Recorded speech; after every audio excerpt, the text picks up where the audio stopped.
let's get into it. I see this a lot because not everyone speaks great English in Ukraine, which is okay. We're all here to learn, right? I'm learning Russian. You guys continue to practice your English. But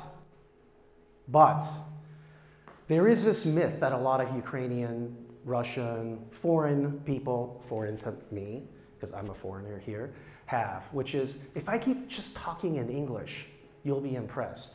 But here's the secret I'm going to tell you about Americans. We're taught to be really polite, like disgustingly polite, right?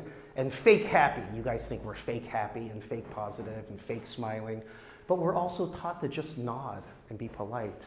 So you could be speaking in English and we won't understand, but we'll just say, yeah, okay, Yuri, sure. And in our minds, what's going on is a psychological process where we say, I'm here, this is my peer, and you are cheap offshore labor. Yeah, Yuri, right? It's dangerous to believe just because other Ukrainians think your English is good, that your English is good. We always need to be practicing what I call idiomatic English. Anyone know what idiomatic English is? Okay, so it basically means you understand how to speak and make jokes and understand our jokes and slang, okay? And that's how you communicate as a peer. So we all need to be working on our English. This is another really bad habit that we need to completely get rid of. And I see it in Ukrainian politicians especially. I gave a speech at Stanford a couple of months ago about Ukraine with a panel of politicians, really smart Ukrainian startup people, and I was speaking on a panel on stage. And I noticed when Ukrainian politicians get a difficult question, instead of answering the question, they give a fucking history lesson, right? Again, history lesson, you start becoming cheap offshore labor, right? Nobody goes to SoftServe for innovation. You know why we hire SoftServe? Because you're cheap international offshore labor for us, okay? So, Americans discount you immediately when you give us a history lesson. Don't do that. It's a very bad habit. It takes practice to get out of it, and I'm going to show you how to hack your brain so that you don't give history lessons anymore, and you give answers that make you feel like a peer. It goes like this. I get a lot of startups here and, well, all over the world that pitch me. And when you don't have good soft skills, it goes like this. Yuri says, John, I have a great startup idea. Will you please have lunch with me? I want to tell you all about it. It's an amazing startup. We're doing so well. Our customers love us. We're exploding. We're blowing up. You got to meet with us. So I say, okay, Yuri, sure. Yuri, how much money did you make last month? Or what's your MRR? Anyone know what MRR is? Boom, you're a superstar. Yeah. Okay, it's monthly recurring revenue. If I'm, right, thank you. What's your name? Roman. Yeah. I got my eyes on you, Roman. Okay, monthly recurring revenue is how much money your software company makes each month. So I say, Yuri, what's your MRR? And Yuri says, well, see, the way our customers think about their product, it's very complicated, so they take their time to look at our... Yuri, what's your MRR last month? Well, I'm trying to tell you. See, when we first came up with this product, my brother and I, 3 years ago, I say, Yuri, you're giving me a fucking history lesson. I hate history. What is your fucking MRR? Well, it's only $3,000 a month. But what do you want? Okay, so we're not Silicon Valley company, okay? What do you want? We didn't get a lot of money. What can I do? Now, I'm thinking Yuri is cheap offshore labor. Now, there's a way to hack this, okay? A history lesson is giving a smart person information they already know. Don't give history lessons. There's too many history lessons going on. And I understand that's part of the culture, but now it's time for the elite of Ukraine, you, to advance. Fuck history lessons. It makes us look like cheap offshore labor. This is how you hack a conversation. Yuri, what was your MOR last month? $3,000 a month, and we have $80,000 more in an email list that we expect to close in 90 days if you give us your money. Great. So here's the hack. If someone asks you a question, because now you're in school, but after you graduate, you're going to be talking to foreign clients, foreign partners, foreign investors, since you're a startup guy like me, and they're going to ask you questions. If the answer to a question has a date or a number, answer with the date or number first. And if you really feel, no, I gotta just tell John my history lesson, that's okay. After you give them a number or a date.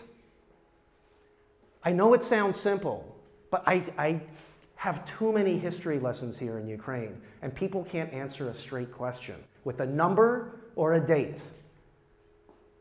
If someone important asks you a question and the answer anywhere has a number or a date, answer first with the number and the date, then go into your history lesson, okay? This guy is gonna raise money. This guy is just gonna think, oh my God, why is this so hard? It's probably because Americans are racist towards Ukrainians. And he'll never understand why. This person's gonna raise money. That's gonna be you. Okay, so here are my rules of accurate communication. Don't give history lessons. And the other thing is, here's a hack. Don't ask important people questions where the answer can be found on your iPhone. How many people have a smartphone? Okay, fucking everybody.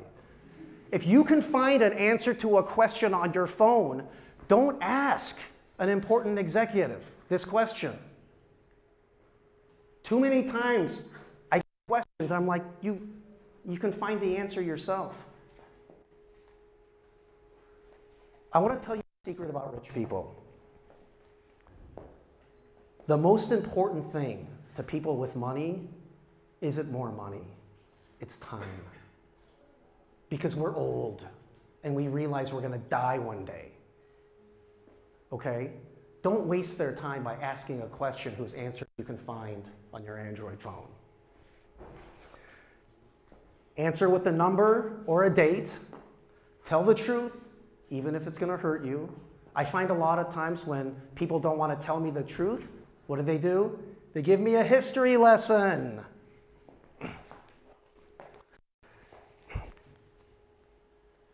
I understand in the Maslow's pyramid of needs, okay? In an emerging economy, people think, wow, the people in San Francisco, they say they want to change the world, they want to do this, they want to have an impact investment on society and the environment. Well, fuck you. I grew up in Ukraine. I'm trying to have a better life first. I have a lower level of needs in the hierarchy, right? So I understand that. But at least play the game and have high ambitions. When a foreigner asks you, what do you want to do, right? I've noticed we get this question a lot. And when you graduate, foreigners, important people, they're going to ask you this question. Even when you have a job interview. You interview at Google, or they're going to say, what's your 5-year plan? And here's the thing. San Francisco is not better than Kiev, and Kiev is not better than San Francisco. But the answers, on average, tend to be different. It tends to be about being in San Francisco and having in Kiev. This is how it works. Rick, what's your 5-year plan? I want to be a venture capitalist in a multinational venture capital firm and invest in great startups. I want to be that guy. Yuri, What's your 5-year plan? I want a Ferrari, I want to have a Ferrari, and I want to have a villa in Spain. To be or to have? I understand there's a great fascination with money and stuff to have it. There's nothing wrong with that. Just don't tell them that, right? Also, have a 5-year plan where you be something and talk about being something to foreigners. It's okay to say, I don't know. There is a great fear here of people to say, I don't know. I don't hear this word a lot. I don't know, John. It's okay to say, I don't know. You know what people say to me instead of saying, I don't know? They give me a fucking history lesson. Bore the fuck out of me, okay? Because time is my most valuable asset. Why are you boring me with a history lesson? It's okay to say, I don't know, but I'm going to give you a hack for how to say, I don't know, and still have people respect you. All you have to say is, Andre, I don't know, but give me 24 hours to do some research, and I'll get back to you with the answer. That's it. You don't need to give them a history lesson. Just say, I don't know, but let me do some research, and I'll get back to you in 24 hours. Simple. If you say it like that, it's okay that you don't know. The other thing is, I've probably had well over 100 people say, Mr. John, will you please meet with me at a cafe? I need your advice. I need your help. And even foreigners do this when they're asking for my help. Even foreigners do this. Bring a notebook and take notes. Even if you have a photographic memory, it's considered polite. It's considered professional. At Stanford, there's a politician named Max. What's his last name? The beard? Yeah, I really like this guy. He was very smart.